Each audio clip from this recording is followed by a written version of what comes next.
Servali, warga Jalan Teluk Batang 1, Kelurahan Cianten Hilir, Kecamatan Pontianak Utara, sedang berjuang mencari keadilan. Lahan warisan dari neneknya seluas kurang lebih 70 hektar di Desa Durian, Kecamatan Sungai Ambawang, diserobot dan dikuasai oleh orang tak dikenal. Pemilik tanah, Servali, menceritakan kasus penyerobotan lahan miliknya itu diketahuinya ketika dirinya mengajukan permohonan dari sertifikat hak pakai menjadi sertifikat hak milik ke Badan Pertanahan Nasional Kabupaten Kuburaya pada tahun 2007. Servali menjelaskan dari permohonan tersebut ternyata hanya 20 hektar lahan yang berada di bagian belakang, tepatnya di tepi sungai, yang mendapat sertifikat hak milik. Sementara 20 hektar lainnya ternyata prosesnya jalan di tempat.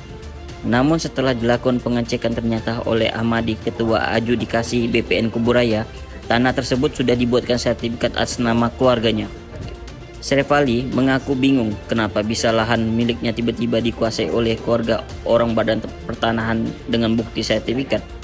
Tentunya dugaan telah terjadi pemalsuan dokumen yang dilakukan oknum Badan Pertanahan saat itu yang bernama Ahmadi.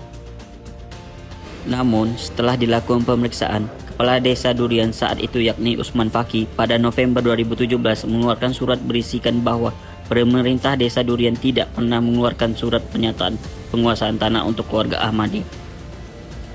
Servali menyebut selain 20 hektar lahan miliknya dikuasai oleh orang lain, terdapat 30 hektar lahan lainnya juga diserobot dan dikuasai oleh orang-orang yang tidak memiliki hak. Orang-orang tersebut mengaku telah membeli tanah tersebut dari seseorang yang sudah mengantri surat keterangan tanah dari pemerintah Desa Durian.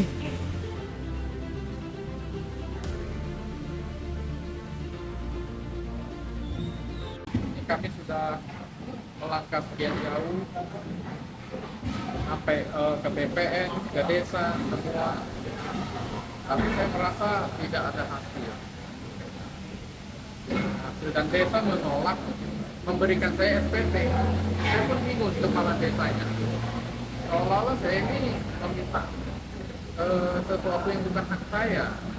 Padahal dasar saya ada, ini hak pakainya. Saya meminta SPT di dalam hak pakai saya untuk menaikkan hak menjadi hak milik. Nah, itu juga atas perintah atau saran dari Badan Pertanahan Nasional. Dia juga sudah mengeluarkan surat untuk agar saya nih bisa mendapatkan sertifikat yang baru atau hak yang hak milik ya. Nah itu.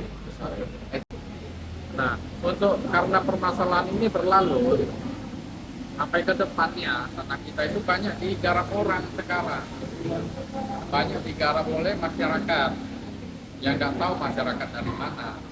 Udah itu sekarang punya SPT juga masyarakat itu.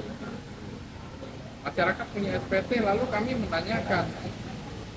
Kemarin saya datang ke sana menanyakan, loh kok Bapak garap di tanah saya? Kami ini tanah saya katanya, kami punya SPT.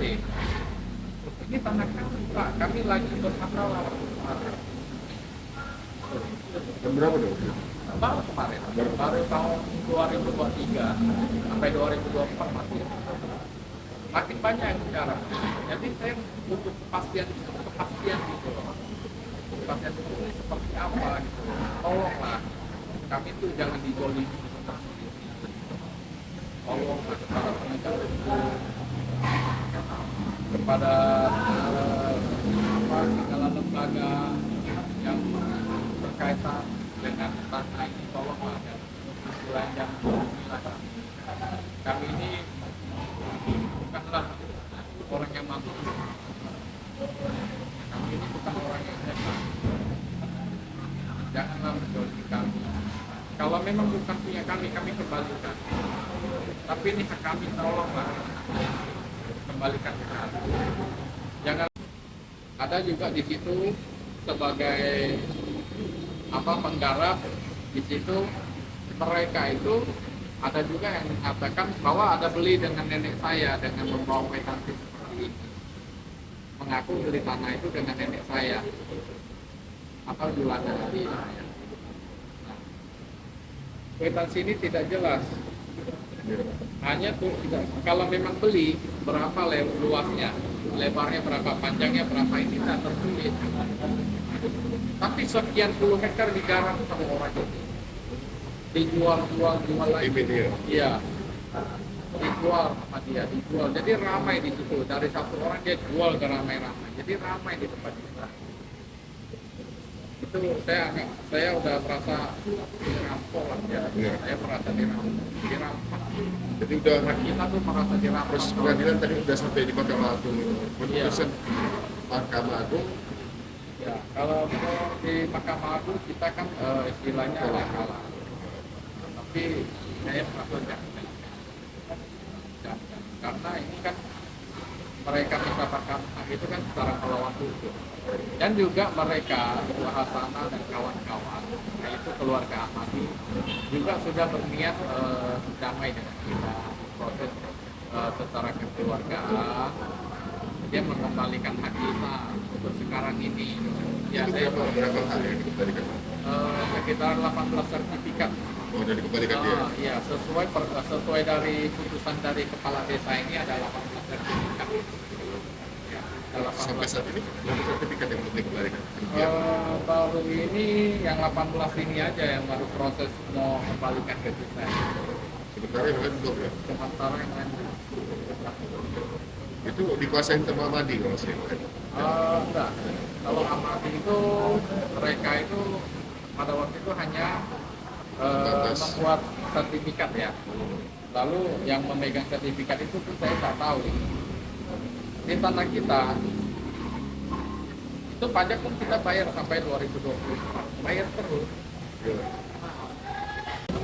Ini yang mengaku membeli dengan nenek saya, yang tanpa sepengetahuan paman saya atau yang keluarga yang lain, itu akan saya laporkan. Oh, kan Akan saya dilaporkan laporkan ke Polda. ke Polda. Rencana dapat lapor. Rencana hari Senin ini ya. Rencana hari Senin ini ya, kita laporkan. Karena ini perbuatan yang sudah, menurut saya sudah merampas lah ya, hak orang lain. Merampas hak orang lain. Karena dari sini pun kwitansi ini tidak tertulis lebar berapa, panjang berapa. Kalau betul dia beli dengan nenek saya, harusnya paman saya pun tahu. Harusnya Iya. tahu. Iya. Dia mengaku belinya tahun berapa nih? 86 ya? Iya. Ini di PSNC tahun 86. Tahun 86. Stempel tahun berapa? Itu betul kan? Kapsan Nah, stempel. itulah saya meragukan sebenarnya keabsahannya. Saya sangat meragukan. Nah, dari dasar inilah mereka mengajukan SPT-SPT-nya, SKT-nya tahun 86. Sedangkan pada tahun 86 nenek saya masih potong karet di situ dengan anak buahnya. Dengan anak buahnya masih potong karet sepanjang jalan. Dan pada tahun itu pun tidak ada penduduk di situ. Iya, karena masih hutan merantau. Hanya pohon karet di dalamnya. Pohon karet yang ditanam sama nenek saya. Iya.